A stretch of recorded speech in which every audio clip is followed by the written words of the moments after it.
আপনি যদি এটা ভাবেন যে রাস্তায় যদি তারা আন্দোলনে নামে আপনি পুলিশ প্রশাসন দিয়ে থামাবেন, আমি নিশ্চিত করে বলে দিচ্ছি বাংলাদেশের পুলিশ আর সেখানে যাবে না, বাংলাদেশের আর্মিও সেখানে যাবে না, কারণ তাদের স্ত্রী পুত্র কন্যা আছে। আমি নিশ্চিত আমার কাছে অনেক মেসেজ আছে যাদের পুত্র কন্যা স্ত্রীরা তাদের হাজব্যান্ডকে হাত পা ধরে বলছে তোমরা আর এখানে যাবে না, এবং কখনোই শেখ হাসিনার মতো আর ব্যবহার করতে পারবে না। সুতরাং আমি মনে করি বাংলাদেশের জনগণের সামনে দাবি দেওয়া আদায় করার জন্য ভয়ের কিছু নাই। যে রাষ্ট্রপতি ক্ষমতায় থেকে বেআইনিভাবে আদেশ দেয় এবং যার শপথ ছিল এই যে আমি রাগ অনুরাগ সবকিছুর ঊর্ধ্বে থেকে সংবিধান রক্ষা করব, সেই রাষ্ট্রপতির বিরুদ্ধে 2/3 মেজরিটি পাওয়ার পর এখনো অভিশংসন আনছেন না কেন? তাহলে কি আপনার সেই যে বেআইনি কর্মকাণ্ড করবে রাষ্ট্রপতি, বেআইনি কর্মকাণ্ড করবে নির্বাচন কমিশন, কিংবা সংবিধান লঙ্ঘন করে কাজ করবে রাষ্ট্রপতি, সবগুলো আপনাদের পক্ষে যায় বলে তাদেরকে রাখবেন? গোটা দেশের মানুষের সামনে আপনি এস্টাবলিশ করছেন এরা বেআইনি কাজ করছে, আর আপনারা তাকে বৈধতা দিচ্ছেন। স্বরাষ্ট্রমন্ত্রী, আপনার নৈতিক দায়িত্ব রাষ্ট্রপতিকে কে বাধ্য করলেই স্বাক্ষর দিতে? এটা তো একটা ক্রিমিনাল অফেন্স। আমার সেখানে ব্যারিস্টার বেলায়েত আছেন, ক্রিমিনাল অফেন্সের কোনো মেয়াদ নাই, এটা যে কোনো সময় ক্রিমিনাল কেস হতে পারে। কালকে সংবিধান সম্পূর্ণ পরিবর্তন হইলেও ভায়োলেশন অফ কনস্টিটিউশনের মামলা চলবে। সংবিধানের দোহাই এত দেন, সিনায় বল থাকলে কালকে বঙ্গবন্ধুর ছবিটা ঝুলিয়ে দেন সংবিধানের 4 ক মোতাবেক। কেন ঝুলাতে পারছেন না? আমি পছন্দ করি কি না করি দ্যাট ইজ ইমম্যাটেরিয়াল। আপনি সংবিধানের দোহাই দিয়ে 4 ক মোতাবেক আপনার অফিসে মাথার উপরে বঙ্গবন্ধুর ছবি ঝুলছে না কেন? 2 নম্বর, কাগজে লেখা একটা আপনি পড়ছেন, আর একটা যেই কাগজে লেখা আছে ষষ্ঠ তফসিলে বলা আছে বাংলাদেশের স্বাধীনতার ঘোষক বঙ্গবন্ধু শেখ মুজিবুর রহমান। আমি ব্যক্তি কি সেটা আমার কাছে সাবজেক্ট না, কিন্তু সংবিধানে তো তাই বলা আছে। তাহলে আপনার সংবিধানে লেখা একটা, উচ্চারণ করেন আরেকটা, যে জিয়া রহমানের স্বাধীনতার ঘোষক। আমি তো জিয়া রহমানের স্বাধীনতার ঘোষক, বঙ্গবন্ধুর স্বাধীনতার ঘোষক, এই বিতর্কে আমি নাই, এই বিতর্ক আপনাদের। আপনারা এখন ক্ষমতা আছেন, যখন জিয়া রহমান সাহেবের স্বাধীনতার ঘোষক, কালকে আরেকজন আসবে সে স্বাধীনতার ঘোষক। রাষ্ট্র এভাবে চলতে পারে না, এটা ক্লাব বা সমিতি না, এটা আপনাদেরকে মাথায় রাখতে হবে। এখন আজকের বিষয় এই যে নেক্সাস ডিফেন্স এবং জাস্টিস আয়োজিত, আমি তাদেরকে অ্যাপ্রিসিয়েট করি এই কারণে যে তারা অনেক খারাপ পরিস্থিতির মধ্যে এটাকে চালিয়ে যাচ্ছে। সেজন্য আজকের বিষয়বস্তুটা হলো জুলাই সনদ বাস্তবায়ন আদেশ, আইনি ও রাজনৈতিক চ্যালেঞ্জ। ইয়েস, আইনি ও রাজনৈতিক চ্যালেঞ্জ দুটোই আছে। রাজনৈতিক চ্যালেঞ্জটা মোকাবেলা করা খুবই সহজ। আপনি যদি এই গণভোট মেনে নেন, সেই মোতাবেক সংশোধন করেন, হয়ে গেল রাজনৈতিক সমাধান, পাশাপাশি আইনও মানা হলো। বিষয়টা তো সহজ, আপনারা জটিল করছেন কেন? শেখ হাসিনা 2008-এ ক্ষমতায় যাওয়ার পর 14 সাল থেকে তার যাত্রা শুরু হলো স্বৈরাচারের দিক, যখন তিনি 153টা সিট বিনা প্রতিদ্বন্দ্বিতা নিয়ে নিলেন। কিন্তু আপনারা তো দেখতেছেন ফ্রম ডে 1 স্বৈরাচারী আচরণ করতেছেন, ফ্রম ডে 1। সংসদের বয়স 2 মাসও হয় নাই, 1 মাস চলছে হয়তোবা। সেক্ষেত্রে আপনার শুরুতেই এসে বলে দিলেন গণভোট মানবেন না। এইবার আসেন এটার আইনি সমাধান কি এবং এটার প্রয়োজনটা কি, অত্যন্ত গুরুত্বপূর্ণ। আপনারা জানেন বাংলাদেশে অনেক অভ্যুত্থান হয়েছে, এরশাদকে সরানো হয়েছে, এমনকি বেগম খালেদা জিয়াকে অপসারণ করা হয়েছে আন্দোলনের মাধ্যমে টু সাম এক্সটেন্ট, এবং তাকে বাধ্য করা হয়েছিল 3 দলের রূপরেখা মোতাবেক আপনার তত্ত্বাবধায়ক সরকার বানাতে। তার মানে কি? কিন্তু ব্যতিক্রম ধর্মী অভ্যুত্থান আপনারা দেখছেন কিনা? আমি যদি এটাকে বিপ্লব বলি, সারা দেশের মিডিয়া, বিজনেস কমিউনিটি, প্রশাসন এটাকে অভ্যুত্থান বলে এবং অভ্যুত্থানকারীদেরকে ক্রিমিনাল হিসেবে চিহ্নিত করার চেষ্টা করছেন। সেটা ভিন্ন কথা, কারণ জোর যার মুল্লুক তার। কিন্তু আমি ভিন্ন বলছি কেন? বাংলাদেশে যদি এমন কোনো ঘটনা ঘটেছে যে একটা সরকার যাওয়ার সাথে সাথে বাইতুল মোকাররম খতিব পালিয়ে যায়, বাংলাদেশ ব্যাংকের গভর্নর পালিয়ে যায়, পুলিশ পালিয়ে যায়, কিংবা আরো বহু কিছু পালিয়ে গেছে, কারণটা কি? সমস্ত মন্ত্রী পরিষদ না, আওয়ামী লীগের বহু নেতা কর্মীও পালিয়ে গেছে। ভিসা বন্ধ না করলে 10 লক্ষ লোক প্রতিবেশী দেশে চলে যেত।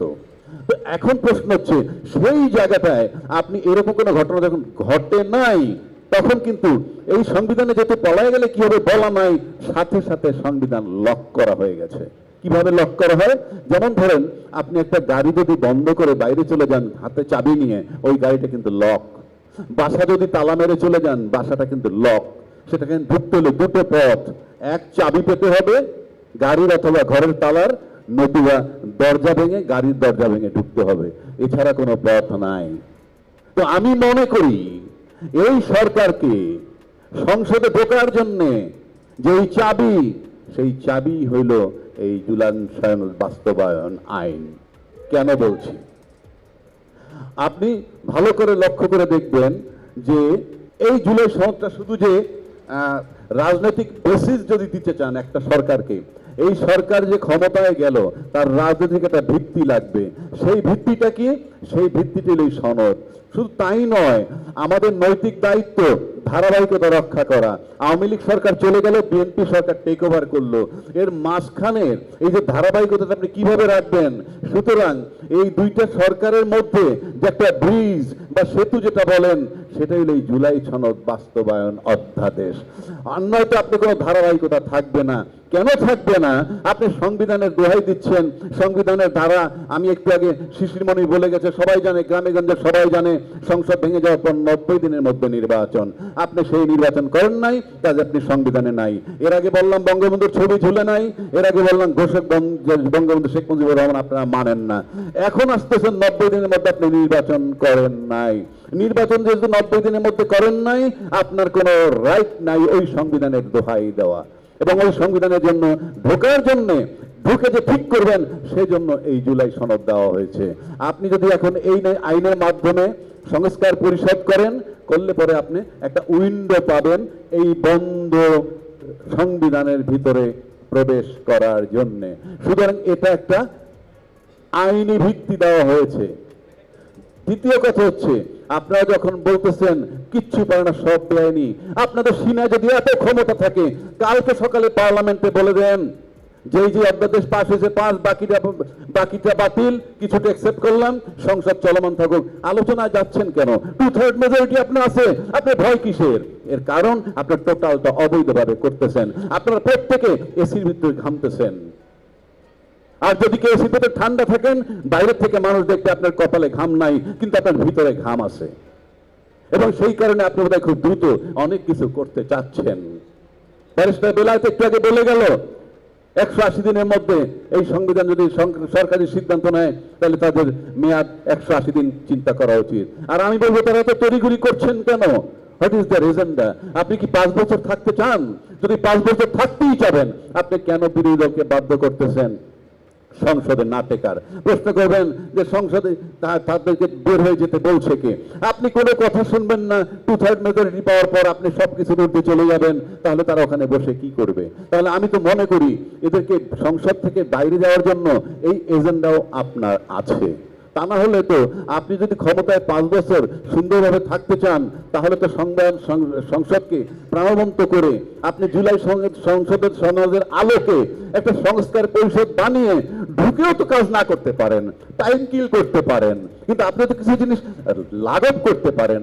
আপনি কেন ইন্টেনশনালি এটা করছেন? তার মানে your intention is not good. আমি আরেকটা চ্যালেঞ্জ করে দিচ্ছি, আপনি যদি এটা ভাবেন যে রাস্তায় যদি তারা আন্দোলনের নামে আপনি পুলিশ প্রশাসন দিয়ে থামাবেন, আমি নিশ্চিত করে বলে দিচ্ছি বাংলাদেশের পুলিশ আর সেখানে যাবে না, বাংলাদেশের আর্মিও সেখানে যাবে না, কারণ তাদের স্ত্রী পুত্র কন্যা আছে। আমি নিশ্চিত, আমার কাছে অনেক মেসেজ আছে যাদের পুত্র কন্যা স্ত্রীরা তাদের হাজব্যান্ডকে হাত পা ধরে বলছে তোমরা আর এখানে যাবে না, এবং কখনোই শেখ হাসিনার মতো ব্যবহার করতে পারবে না। সুতরাং আমি মনে করি বাংলাদেশের জনগণের সামনে দাবি দেওয়া আদায় করার জন্য ভয়ের কিছু নাই।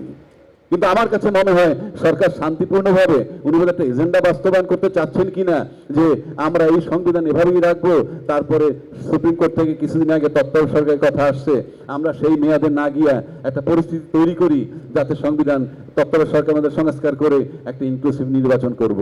এটা যদি তাদের এজেন্ডা থাকে, সেটা আপনারা করেন, বসে চিন্তা করেন সুস্থভাবে, ইল্লিগালি করবেন না। যতক্ষণ আপনারা আছেন ততক্ষণ আপনাদেরকে এই আদেশ মানতে হবে।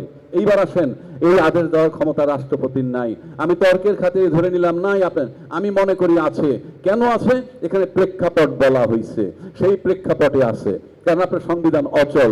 এখনো বলছি সংবিধান অচল। তাহলে এই যে আদেশটা হইলো, একটা ইন্ডাস্ট্রি হইলো, যেই ইন্ডাস্ট্রিতে কাপড় চোপড়, বিস্কিট, সাবান টাবান যাই কিছু হোক না কেন তৈরি হইলো, তারপরে যদি বলেন যে এই ইন্ডাস্ট্রি তৈরি হওয়ার যে প্রসিডিউর সেখানে কিছু ত্রুটি ছিল, সেটা বললে ইন্ডাস্ট্রি বন্ধ করে দিতে পারেন, কিন্তু মাঠে যে প্রোডাক্ট চলে গেছে সেটা আপনি কি করবেন?